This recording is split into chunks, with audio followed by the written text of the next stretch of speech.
The All Progressive Congress, APC, has dissolved its Presidential Campaign Council with immediate effect. The dissolution was contained in a statement jointly signed by the Director General of the APC Presidential Campaign Council, Governor Simon Lalonga, and the Secretary of the Council, Honorable James Faleki. The APC-PCC was set up in October 2022 for the 2023 presidential elections of Bola Ahmed Tinubu and Kashim Shettima. The dissolution of the PCC comes amidst the ongoing post-election litigations where the presidential candidate of the PDP, Atiku Abubakar, and Peter Obi of the Labour Party are asking the presidential election petition to order INEC to conduct a fresh election.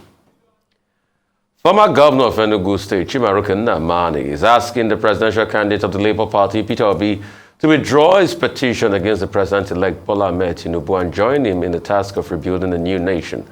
Senator Nnamani, who said this in a statement, is also urging Obi and his supporters to align with reality and welcome Tinubu's victory to the office of the President of the greatest black nation on earth. He claims that Obi knows that he has neither the national spread nor the appeal to have won the presidential election, pointing out that Obi is doing with the petition, quote, bad belle, petulance, and demarketing. The Enugu East Senator Nnamani claims that Obi needs to come down from his high horse to allow leaders to negotiate on behalf of Igbo and Southeast geopolitical zone for safe landing on national issues, that he can partake in the sharing of, quotes, the accrual of Commonwealth, end of quote. And the Muslim community in Anambra State has commended the presidential candidate of the Labour Party, Peter Obi, for his unwavering support to the community from his days as governor of the state. They also described Obi as a tribalist Nigerian who does not segregate against tribe, religion, or ethnicity. Speaking at the Central Mosque in Onitsha, where Obi went to mark Eid al-Fitr with them, the secretary of the Muslim community in Anambra State, Mahmood Imam, expressed their displeasure with what he describes as unnecessary lies and propaganda being used against the person of Peter Obi. He said they were not happy with the religious and ethnic colorations being given to Obi and his quest for a new Nigeria. Peter Obi later donated a cash gift of 500,000 naira amidst some other food items to the Muslim community. Lots of. We have one country, one Nigeria. As governor of Anambra State, my ADC was a Muslim from Kano, Idris. And Idris is a good man. We remain close to today. I'm a Nigerian who believes in Nigeria. I have never discriminated against anybody because of religion, and I will never do it. We sponsor so many of our people to Mecca, uncountable people, who shows the only here say that you are not with Muslims, you are not with Northerners. We are in position to say it, and we can testify that you are with all Nigerians, irrespective of background, ethnic, or religion. Let's talk about Ayo. Yes, let me start with that last story with Mr. Peter Obi going to visit the Muslim community in Anambra State in celebration of Eid al-Fitr, marking the end of the holy month of Ramadan, 30 days fasting, along with other things in terms of generosity, giving back from the Muslim community. You know, the reason why this is important, or why it's such a beautiful picture to start our morning with, is because this is the picture or the face of what we want Nigeria to look like, where people of different faiths and religion can be together, work together in unity and harmony, where our religious differences or our cultural differences or our way of life does not separate us, instead brings us together in terms of the faith that we practice. And so this is quite a great way to start off this morning. I want to point out a few things from what was said. So the chief imam of the Onitsha Central Mosque, which is interesting because I can bet that a number of people didn't perhaps realize that Onitsha, which is largely dominated by Christians and of course Igbo extraction, has a central mosque. Alhaji Abdurrahman Imam had testified to the fact that Mr. Peter Obi had supported the Muslim community in Anambra State while he was governor, sending some of them to Mecca, rebuilding the mosque when it was destroyed. Ideally, this shouldn't make the news because as governor of a state in Nigeria, where you know that you're going to lead a diverse range of people, you should be willing and ready to meet the needs of all the members of your state who are living there, whether they are indigenous or not. As long as they live in your state, they become your responsibility. So this is demonstrating by example what it should look like, whether it's in the north, in the east, or the south, where we work together and we're able to live in harmony even if we do not practice the same religion. No one is forcing you to come and, to convert. But what we're saying is that it is possible, and this is the kind of narrative that we should be pushing at this time in Nigeria. Moving on to Senator Nnamani's comment with regards to the petulance, what he describes as the petulance and bad belleism of Mr. Peter Obi.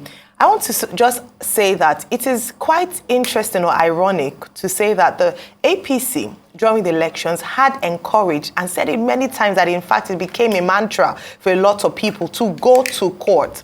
And now that the time to go to court has come, they are saying don't go to court, it is you being childish. I believe that Senator Nnamani should allow, the petitions have been submitted, he should allow the process take its course. If there's nothing to be afraid of, let the man have his day in court.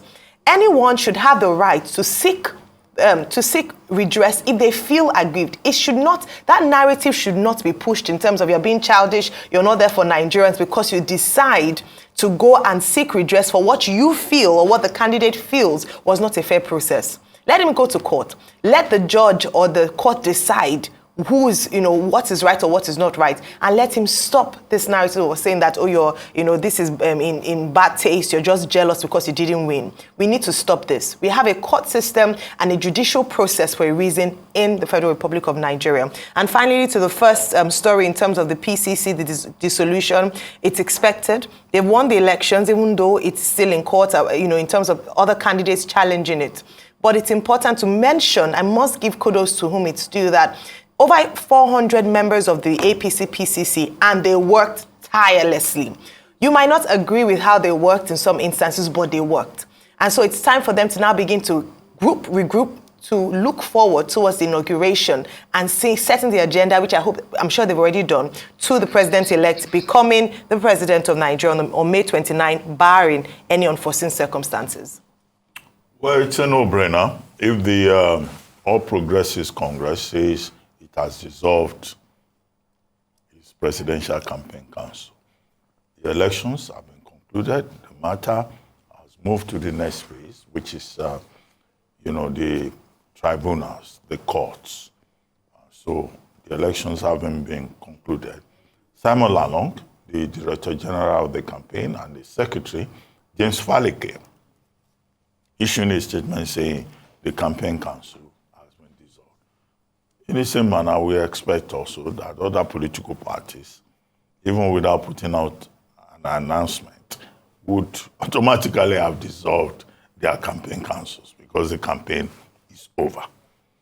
However, what the APC needs to be reminded of is that this is not just about the campaign council. This is about promises made. The APC and its presidential candidate, Bola Ahmed Tinubu, engaged Nigerians on the basis of a manifesto that they called Restored Hope, that they want to restore hope. Under that banner of the restoration of hope, a lot was promised about the economy, about the social sector, about development, about the future of Nigeria. And the candidates on the campaign trail also made a lot of promises. Now that they are moving from campaign to governance, the candidate of the All Progressives Congress, now president-elect, having announced a 13-man transition committee to engage the government of the day, the outgoing Buhari administration, needs to be reminded that the key issue before us are those promises about restored hope. Nigerians would not expect that this time around, the All Progressives Congress, as a party, will now turn around and do what the same party did in 2015-2016, whereby the presidential candidate of the party, who became president, was saying most of the promises that were made, he was not even aware of them. No, that would be unacceptable this time around. Yes, they've done a good job of getting to the last lap and winning the trophy, but now the job begins. And the job is one of governance after swearing in. And we hope that nobody will come around and say, oh, we didn't promise this, we didn't promise that. We will fact check them. We will go back, look at those promises and say, no, you promised you will do this. Why are you wasting our time? That, I think, is a big issue. As for Peter Obi going to worship at a mosque, well, a mosque that he said he rebuilt as governor of Anambra State, I think it's excellent gesture, solidarity with the Muslim Ummah, showing that, look, we are all one. At the end of the day, religion is derived from the Latin word religare. Religare means bring together. So the whole idea of religion is about coming together in unity before God, who is the major ultimate symbol of love, of unity, of togetherness. So Mr. Peter Obi going to the mosque, did very well with the Anambra Muslim community. After all, our major point about Ramadan, even about Lent, is that people should learn the lesson. The big problem we have in this country is this separation between public morality and private morality. And if we see our leaders promoting the idea of unity and togetherness, whether during festive seasons or ordinarily, I think it should be commended.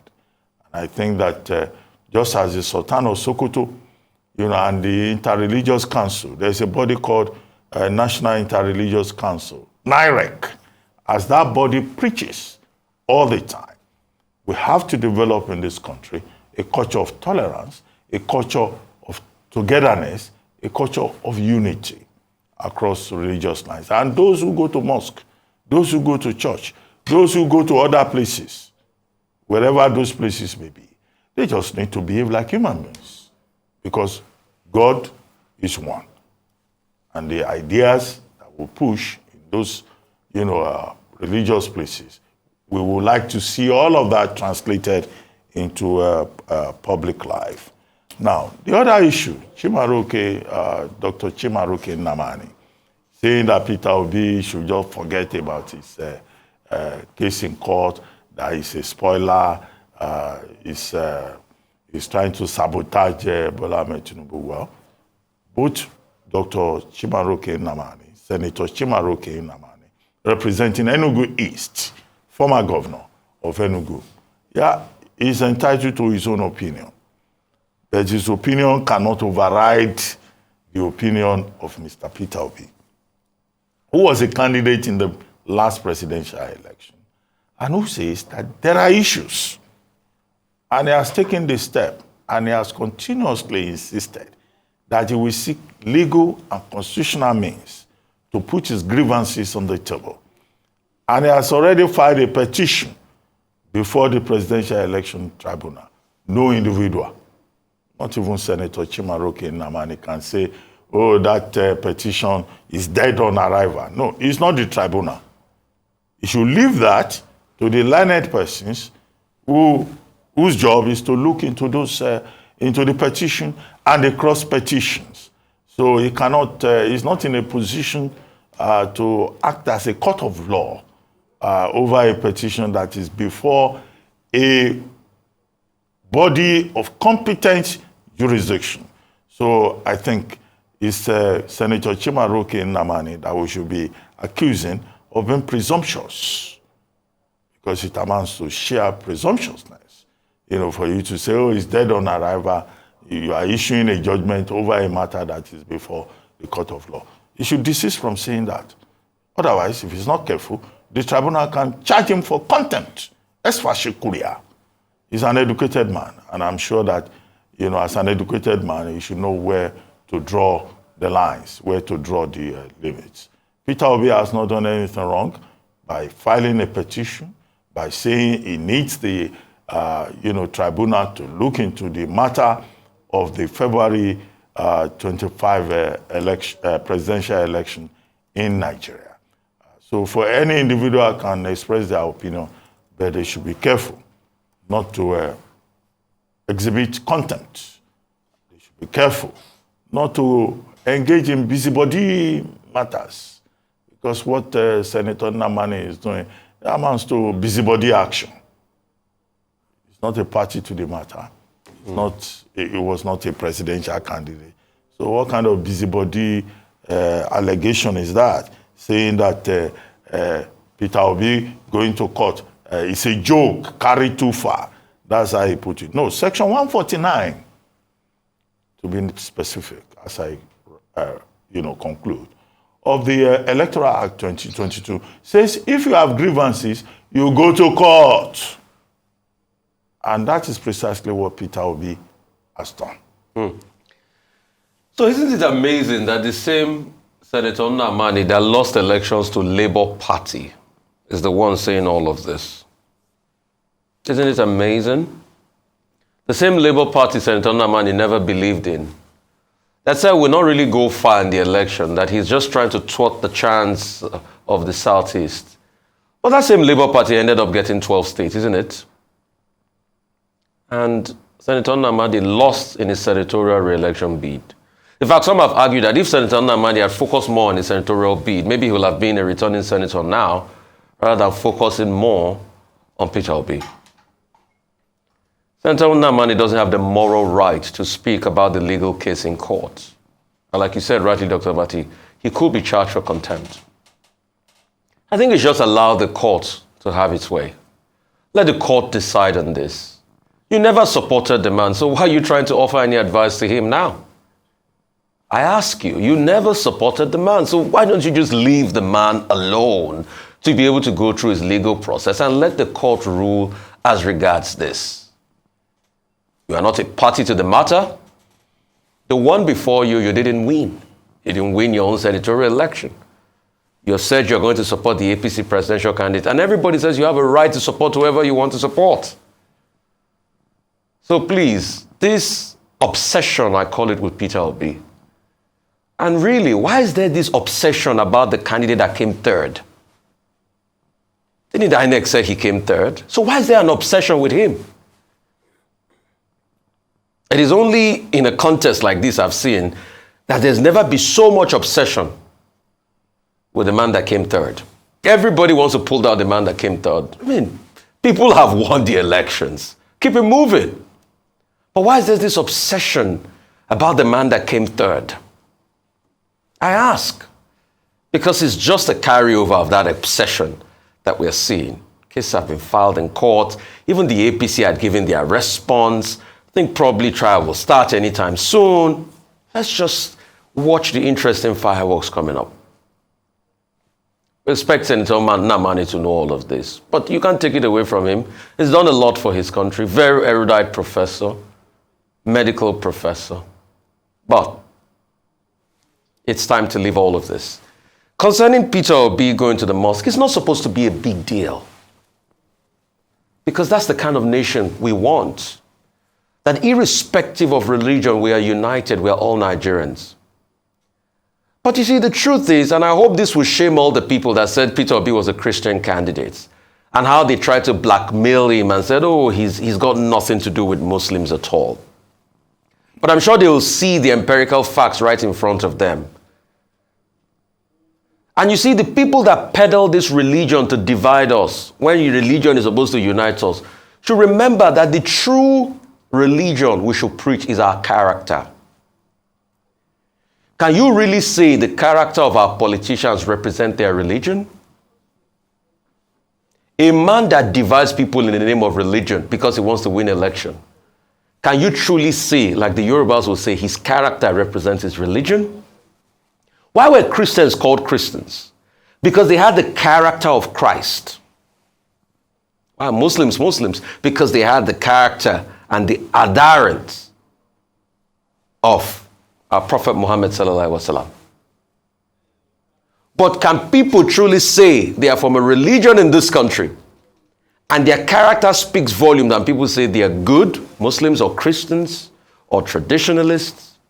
So I think people should check their ways. All those that try to blackmail this Mr. Peter Obi with all sorts of methods because they wanted to use religious line to win elections in this country. Now they have gotten the victory. Hope they're excited about it now. And lastly, as regards the APC PCC, yes, it has to be dissolved. Everything must come to an end. It served its purpose. But the most important question we should ask them is that hope we know we have governed them, we have campaigned in poetry, it's now time to govern. And governance is real deal. There will not be time for all of these political shenanigans any longer.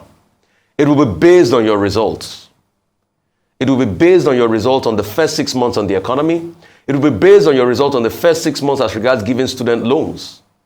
We must see economic growth. We will hold the feet of the new coming government to the fire as regards economic growth and security.